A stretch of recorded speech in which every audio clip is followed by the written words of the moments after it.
अस्सलाम वालेकुम स्टूडेंट्स, आज जो फार्मेसी टेक्नीशियन का हम लेक्चर कंटिन्यू करेंगे फार्माकोग्नोसी का, वो है terminologies and different parts of plants. First है आपके पास एक्सिस जो है कि मेन स्टेम, जो कि प्लांट का मेन स्टेम होता है। पिक्चर साथ इसलिए दिखा रही हूँ कि अगर किसी स्टूडेंट को कन्फ्यूजन हो तो वो पिक्चर से क्लियर कर ले। पिक्चर में शो किया गया है मेन स्टेम ऑफ प्लांट क्या है, ठीक है। उसके बाद सेकेंड जो पार्ट है वो आपका है एनुलेशन, यानी कि रिंग, बेल्ट्स और सर्कल। ये रिंग, बेल्ट और सर्कल आपको शो किए गए हैं इस डायग्राम में। एनुअल रिंग या आपके पास इस प्रोसेस को क्या कहा जाता है, एनुलेशन। देख रहे हैं स्टेम में आपके पास मुख्तलिफ एनुलेशन यानी कि मुख्तलिफ एनुअल रिंग्स बताए गए हैं। फर्स्ट ईयर ग्रोथ मतलब ये जो रिंग्स होते हैं एक प्लांट के स्टेम के ऊपर बने होते हैं। कहाँ पे बने होते हैं, स्टेम के ऊपर बने होते हैं एनुअल रिंग्स। उससे हमें क्या पता चलता है, प्लांट की ग्रोथ का पता चलता है कि ग्रोथ क्या है प्लांट की। जो साइंटिस्ट हैं जो इसके ऊपर वर्क कर रहे होते हैं यानी कि बोटेनिस्ट, वो इससे क्लियर कर लेते हैं कि प्लांट की ग्रोथ कितनी है, कितने साल पुराना है ये प्लांट, ठीक है। कोम क्या है, a solid fleshy underground base of stem usually spherical in shape covered with the thin membrane. क्या चीज़ है, अ सॉलिड फ्लैशी, आपके पास एक सॉलिड पार्ट होता है स्टेम का बिल्कुल लास्ट में जाके, स्टेम उसके बाद बिल्कुल लास्ट में जाके उसका पार्ट होता है, उसको हम क्या कहते हैं, कॉम। ये क्या है, स्टेम इसके ऊपर होगा और इसके नीचे जाके क्या होगा, कॉर्म होगा। तो अब उसके नीचे जो एक सॉलिड फ्लैशी पार्ट होगा बिल्कुल बेस में जाके स्टेम के, हम उससे क्या कहेंगे, कॉम कहेंगे, जो कि क्या होता है, कवर्ड किया होता है एक थिन मेम्ब्रेन के साथ। कॉम की डायग्राम भी आपके पास है, मौजूद है। सेकेंड है आपके पास एंडोस्पर्म। एक और कोम की डायग्राम आप देख लें कि ये देखें स्टेम मुख्तलिफ जो आपके पास ड्रग्स हम यूज़ कर रहे हैं उसमें किस किस्म के आपके पास कोम को कैसे यूज दिखाया गया कि ऊपर इसके क्या होता है स्टेम जो कि और फिर उसके बाद ये पार्ट क्या होता है, अंडरग्राउंड होता है, आधा स्टेम बाहर होगा आधा अंदर होगा ग्राउंड की, और उसके बिल्कुल लास्ट पे जाके क्या होगा, कोम का पोर्शन होगा। उसके बाद है आपके पास एंडोस्पर्म। एंडोस्पर्म क्या होता है, डेफिनेशन पहले पढ़ेंगे, the multi cellular food storing tissue formed inside a seed, यानी कि आपके पास क्या होता है, एक आपके पास सीड के अंदर ही फूड स्टोरिंग टिश्यू होगा। सीड अक्सर हम प्लांट्स के ओपन करते हैं, फ्रूट्स के ओपन करते हैं या वेजिटेबल्स के, तो उसके अंदर क्या होता है, सीड के अंदर भी एक मज़ीद एक छोटा सा पोर्शन होता है, हम उसे क्या कहते हैं, एंडोस्पर्म कहते हैं, जो कि क्या है, फूड स्टोरिंग टिश्यू है। इसके अंदर सारा का सारा प्लांट का जो फूड स्टोर होगा वो इसी के अंदर होगा। ये देख रहे हैं आप, बीन सीड है, दो डिफरेंट सीड्स बताए गए हैं, कॉर्न सीड और बीन सीड, ठीक है। उसके बाद सीड कोट है, उसके अंदर एंडोस्पर्म है, ठीक है। जो सीड के भी अंदर का पोर्शन होगा हम उसे क्या कहेंगे, एंडोस्पर्म कहेंगे। उसके बाद है आपके पास एपिकार्प। एपिकार्प की डायग्राम भी मैं आपको दिखा देती हूँ। ये देखें ओवरी वॉल, ठीक है, एक ओवरी वॉल दिखाई गई है आपको। उसके बाद उसकी मुख्तलिफ पोर्शंस दिखाए गए हैं कि एपिकार्प क्या है आपके पास, the outer layer of ovary wall. Epicarp की डायग्राम है लेबल। फिर उसके बाद एंडोकार्प है, यानी कि जो ऊपर बिल्कुल अंदर की तरफ ओवरी के अंदर वाला पोर्शन होगा, यानी कि सीड के ऊपर वाला पोर्शन। मीजोकार्प, और उसके बाद क्या है, एंडोस्पर्म।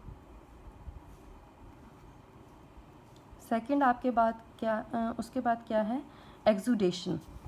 एक्सुडेशन क्या होता है, हमने मुख्तलिफ प्लांट्स में देखा होगा कि जब हम उसको किसी पार्ट को सेपरेट करते हैं, हाथ से तोड़ देते हैं या उसका कट लग जाता है, तो उसके अंदर से एक मटेरियल निकलने लग जाता है, फ्लूइड निकलता है, यानी कि मवाद निकलता है। और इसके अलावा हमने ये भी देखा होगा कि सम टाइम हमें तोड़ने की भी ज़रूरत नहीं पड़ती, और अक्सर जो प्लांट्स होते हैं उनके कुछ ना कुछ फ्लूइड बाहर निकल रहा होता है। तो ये क्या है आपके पास, एक्सुडेशन की डायग्राम है, ठीक है।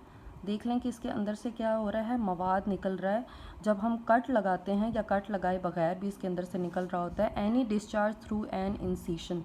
इंसीशन मतलब कट लगाने से जब डिस्चार्ज निकलने लग जाता है तो हम उसे क्या कहते हैं, एक्सुडेशन कहते हैं। ये भी एक्सुडेशन की डायग्राम है, लेबल पिक्चर है। इसमें क्या शो कर रहे हैं कि जब हमने एक पीस को सेपरेट कर दिया इंसीशन के थ्रू, यानी कि काटने के ज़रिए से, तो उसके अंदर से क्या निकलने लग गया, मिल्की फ्लूइड निकलने लग गया। तो डिफरेंट पार्ट्स या डिफरेंट प्लांट्स में क्या होता है, मुख्तलिफ मतलब अपनी तरह का उसके अंदर से मटेरियल निकलेगा। कुछ के अंदर से लिक्विड होता है और कुछ के अंदर से आपके पास फ्लूइड टाइप का होता है, थोड़ा सेमी सॉलिड होता है।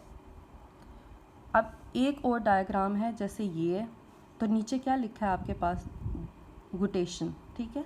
ये अब आपने एक्सुडेशन के साथ कंफ्यूज नहीं होना कि एक्सुडेशन क्या है और गुटेशन क्या है। ये क्या है, सिर्फ फ्लूइड निकल रहा है, यानी कि पानी निकल रहा है। अब ये इंसीशन की ज़रूरत नहीं थी इसमें, तो इसकी वजह से आपने इसको एक्सुडेशन के साथ मिक्स नहीं करना।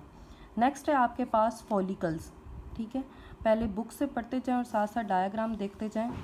फॉलिकल क्या है आपके पास, a dry one celled capsular fruit dehiscing longitudinally. अब डिहेसिंग क्या होता है, यहीं पे हम इसी फार्माकोग्नोसी में या बोटैनी में हम डिहेसिंग का वर्ड यूज़ करते हैं। इसका मतलब क्या होता है कि जब हम एक चीज़ को दूसरे उसके पार्ट से सेपरेट करते हैं लॉन्गिट्यूडनली, मतलब फॉर एग्जांपल हम केले के ऊपर से कवर को हम सेपरेट कर रहे हैं, तो हम उसको क्या है, बिल्कुल लंबाई के रुख पे उसको सेपरेट करेंगे। ऊपर उसका कवर जो है वो हम अलहदा कर रहे हैं, तो वो क्या हो गया, लंबाई के रुख कर रहे हैं, हम उसे क्या कहेंगे, लॉन्गिट्यूडनली कहेंगे। और डिहेसिंग सेपरेट कर रहे हैं, तो इसकी वजह से जो हमारे पास एक कैप्सूलर फ्रूट होता है उसके ऊपर से जो उसका ड्राई पोर्शन होता है हम उसे क्या कहते हैं, फॉलिकल्स। डायग्राम में हम देखते हैं कि फॉलिकल्स क्या है, क्लियर है आपके पास बिल्कुल। ये अब आपको क्या दिखाया गया है, सीड, इसके अंदर से सीड निकलेगा। ऊपर क्या चीज़ है, वो जो ऊपर आपके पास है वो क्या है, फॉलिकल्स की आपको मुख्तलिफ, हर फ्रूट में फॉलिकल की शेप क्या होगी, डिफरेंट होगी। अब इस केस में आपके पास फॉलिकल्स क्या हैं, ये ड्राई, डेफिनेशन में पढ़ें क्या लिखा हुआ है, अ dry one celled capsular fruit. तो यहाँ पे क्या है, ड्राई वन जो है वो कैप्सूलर फ्रूट है, ठीक है। मुख्तलिफ डायग्राम्स में मुख्तलिफ शो किए गए हैं, तो इस वजह से अब ये देख लें। फर्स्ट है आपके पास, उसमें जो आपके पास फॉलिकल्स है उसकी अलहदा से एग्जांपल दी गई है, ठीक है। उसके बाद ये सेकंड है शेल, इसमें अलहदा से एग्जांपल है फॉलिकल्स की, और ये आपके पास अलहदा से होगी। नेक्स्ट है आपके पास फ्रैक्चर। फ्रैक्चर की कोई डायग्राम मैंने शो नहीं की हुई क्योंकि फ्रैक्चर की ज़रूरत ही नहीं थी डायग्राम शो करने की। उसके बाद क्या है, act of breaking is called fracture. Glossy, having a smooth shining surface, हम उसको क्या वर्ड यूज़ कर देते हैं, glossy. Gritty, Sandy containing fine particles, किसी चीज़ के अंदर बिल्कुल छोटे छोटे कोई भी मटेरियल है उसके अंदर छोटे छोटे से ज़रात हैं, तो हम उसे क्या कहते हैं, ग्रिटी। गॉल क्या होता है हमारे पास, an abnormal growth on a plant that is caused by insects. हमारे पास प्लांट की एक नॉर्मल ग्रोथ है, उसके बाद उसके ऊपर से उसकी कोई एबनॉर्मल ग्रोथ हो चुकी है, किसकी वजह से, बिल्कुल इंसेक्ट्स की वजह से हुई है, खुद से नहीं, नेचुरली नहीं हुई, तो इस वजह से उसको हम क्या कहते हैं, गॉल कहते हैं। डायग्राम मैं आपको दिखा देती हूँ। ये क्या है आपके पास, गॉल्स। ये क्या है, एबनॉर्मल ग्रोथ है, नॉर्मल ग्रोथ नहीं है एक प्लांट की, उसके ऊपर किसकी वजह से हुई है, इंसेक्ट्स की वजह से हुई है, तो हम इसे क्या कहते हैं, इस टर्म को क्या कहते हैं, गॉल कहते हैं। उसके बाद हैबिट होता है कि एक प्लांट की हैबिट क्या है। The overall appearance of a plant, जो हर प्लांट की दूसरे से क्या होती है, सेपरेट होती है। लीफलेट क्या है, one segment of a compound leaf, एक कंपाउंड यानी कि एक बड़ा लीफ होता है, उसका एक छोटा सा सेगमेंट होता है, हम उसे क्या कहते हैं, लीफलेट कहते हैं। नेक्स्ट लेक्चर में कंटिन्यू करेंगे। Thank you.